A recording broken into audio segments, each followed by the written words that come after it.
gitu ya dari bursa gitu ya. Cuman sekali salah, mereka pengen buang barang ya habis juga gitu. Iya, gitu. betul.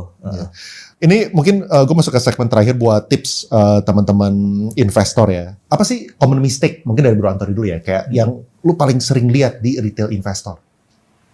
Ya, mungkin tadi ini not beating the dead horse ya, again and again. Tapi jadi common mistake yang saya sering lihat, yaitu kurang disiplin misalnya. Jadi masuk karena alasan A, keluar karena alasan B biasanya. Atau nggak keluar karena alasan A-nya sudah mulai berubah, salah, nggak stop loss gitu. Iya. Itu common mistake. Lain gitu ya.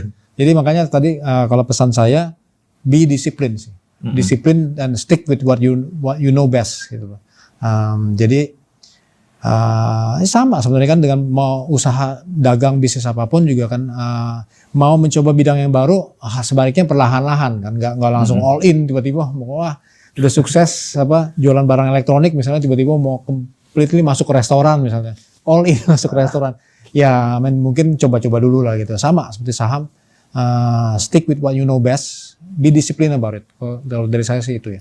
Kamu selalu gimana? Kalau dari yang gue lihat mungkin mistake yang paling common itu herd mentality di Indonesia. Jadi invest di suatu saham gitu, beli suatu saham karena ya ikut-ikutan info gitu. Dengar si A beli saham ini nih, ya udah ikut-ikutan gitu. Nah, itu yang keduanya yang relate itu adalah confirmation bias sama overconfidence gitu. Jadi misalnya awal-awal dengar info nih, si A beli saham ini bakal naik nih. Ya udah pasti coba-coba kecil dulu nih pertama nih. Terus bener nih cuan gitu. Nah, berikutnya dia tuh jadi overconfident gitu. Ini kalau gue dengar info lagi si A beli ini pasti cuan nih. Yaudah gue hajar lebih gede nih atau bahkan all in gitu. Nah, padahal itu kan belum tentu si A tuh influencer ini benar lagi gitu. Kalau misalnya dia salah gimana? Atau yang lebih parah jadi exit liquidity-nya tuh influencer gitu. Jadi ya kadang tuh kalau orang udah ngerasain cuan dikit gitu, nah dia akan jadi greedy gitu. Jadi taruhnya lebih gede lagi gitu. Padahal itu parah gitu, kayak itu investment proses yang nggak benar kan. Dan karena dia rewarded dengan investment proses yang salah itu, makanya dia jadi udah nggak mau dengerin pendapat lagi gitu. Ya udah gue ikutin lagi gitu.